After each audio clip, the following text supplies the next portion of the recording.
So ayan, ito na po yung mga nahugasan ko mga kasenyor. Yung patatas na binunot ko kahapon. So pinapatuyo-patuyo ko lang po ng konti at ilalagay ko na po siya uli dito sa kanyang pinaglagyan. Yung pinaglagyan namin kahapon.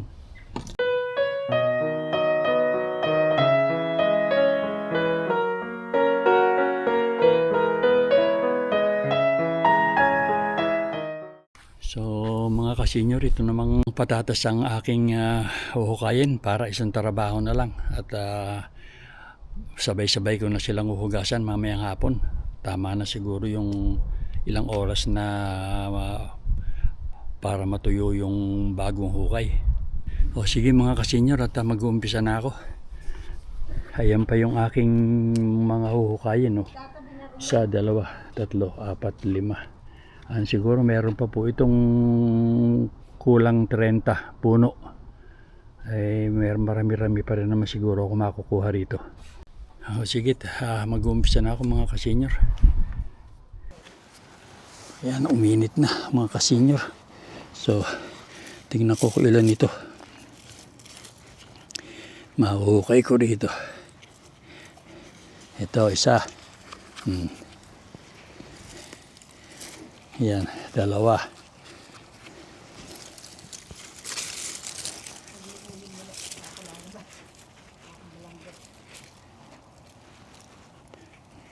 Tatlo. Apat.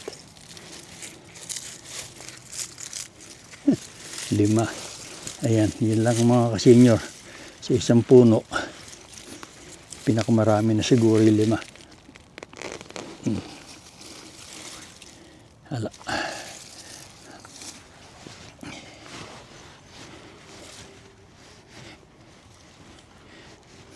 Yan. Hala pa yan. 5. Yun.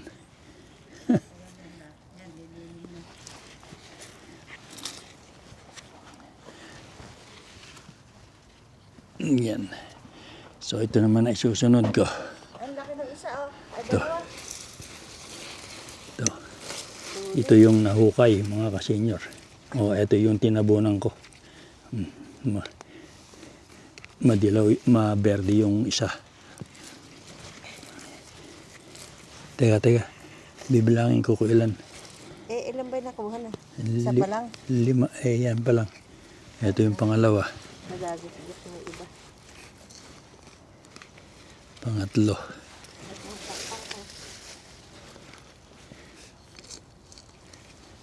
Pang-apat.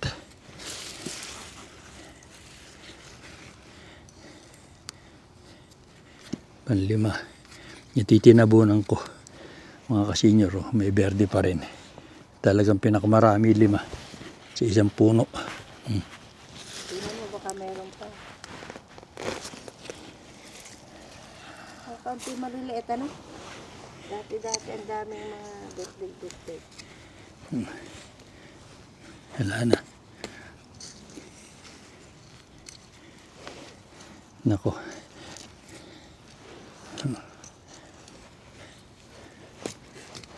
Yun namang maliit na yun.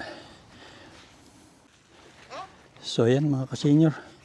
Ito naman ang tatagpusin ko.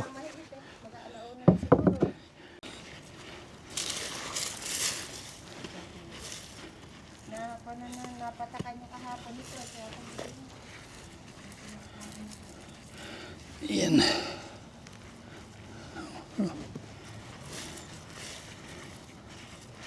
Kaunti lang ito. Kinuha ko na yata yung ibang kasamahan nito eh. Kaya bali 2 lang yun.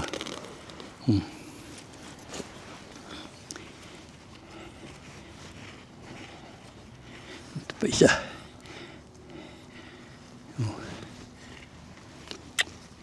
Nababalatan yun na sinasabi ko mga kasenyor, pagka yung kukon lang hindi pwede hugasan at nababalatan sila.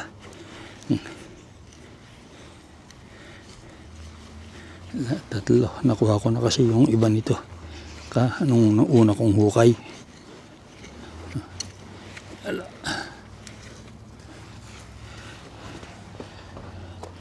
Ito naman, ang susunod. Ito yung may mga nakakalitaw rin.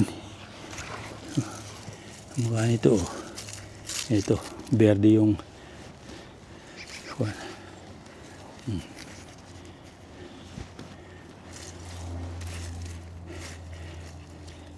marami itong maliliit.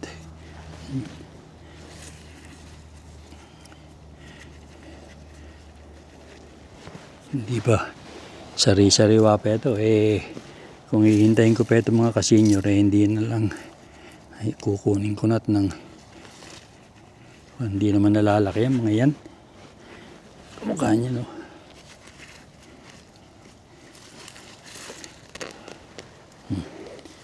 Ito yung tinanim ko.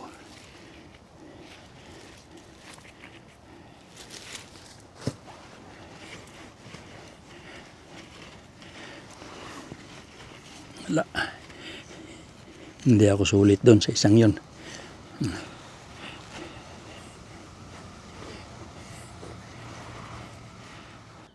Ito po yung mga nabunot kong patatas na mga namamatay-matay na yung puno. Ayan po, oh. Ayan. Yung iba po nasama na rito sa binunot ko nung nakaraang 2 araw na yata ngayon. May natira pa po akong bunutin. Mga 15 puno pa ito nung bilangin ko. Ayan. Mga sariwa pa po yung kanilang mga dahon. Kaya yan po patuloy pa rin yung paglaki ng laman. Ito pong isa nito alanganin na. Kaya ititira ko na rin muna. Ayan po, meron pong laman. Ayan, oh. Nakikita nyo, ayan.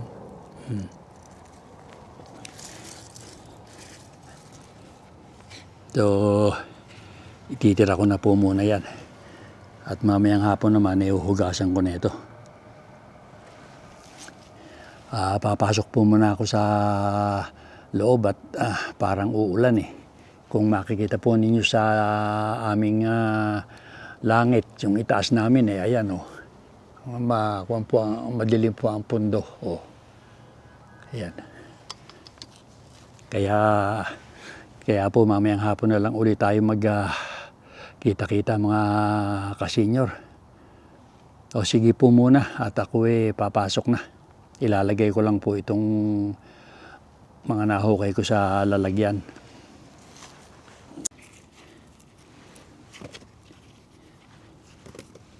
Yan, maganda-ganda naman po itong inani ko kahit na parang medyo kulang sa tubig.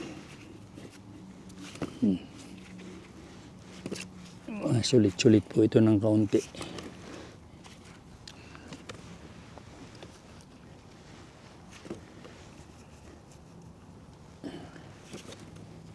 May mga maliliit. Ito naman po pinakikinabangan din ito at inilalaga naman nila nung pinagbibigyan namin.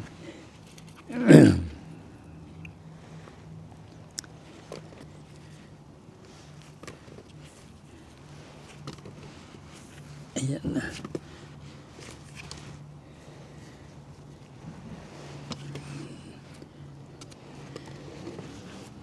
Ayan. Baka naman sakaling isang puno nitong aking lalagyan. Mga kasenyor, lahat-lahat. Sumobra pa. So, ayan na po. Sige po mga kasenyor, at ako'y papasok na lang muna sa amin. At itatabi ko lang itong aking nabunot na.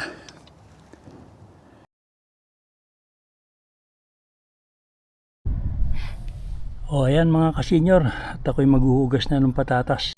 Medyo tuyo na yan, kaya huhugasan ko na at para maitabi na. Ayan po. Babasain ko lang po muna at saka ako dito ilalagay. Dito ko huhugasan. So yan. Kailangan po kasing mahugasan to at masyadong maraming lupa. Yan kaya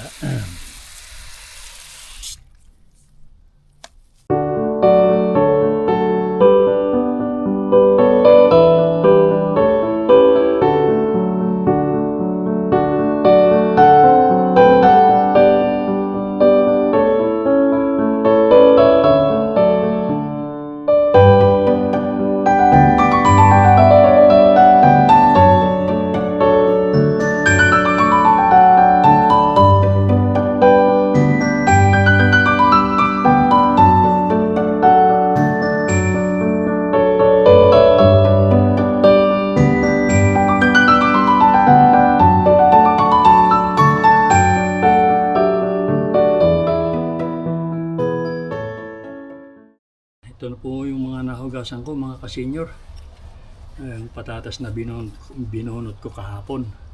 So, patuyo ko lang po ng konti at ilalagay ko na po siya uli dito sa kanyang pinaglagyan. Yung pinaglagyan namin kahapon. Marami-rami rin po akong naani. Kaya nga lang ay hindi kasi masyadong malalaki nakamukha ng mga nakaraan. Pero okay na rin naman ito. Dahil nga po hindi maganda ang aqua ng paghahalaman ngayon. Yung ang tawag doon, hindi maganda ang weather ng paghahalaman. Kaya siguro hindi nangagsilaki yung mga tanim ko. So ayan, ilalagay ko na mga kasenyor. At kasi mabibilad dito pagka hindi ko inilagay dito sa lalagyan niya.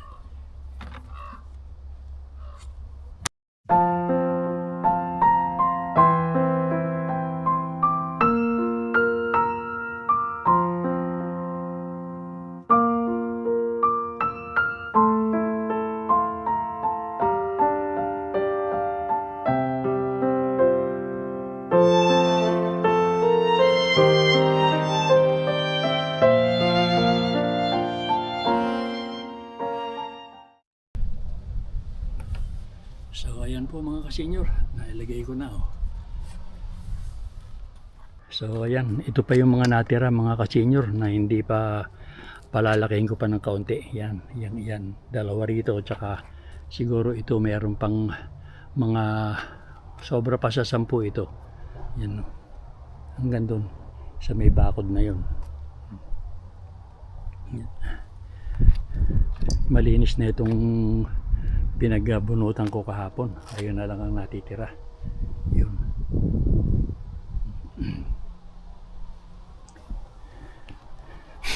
Sige po mga kasenyor, at ako'y papasok muna.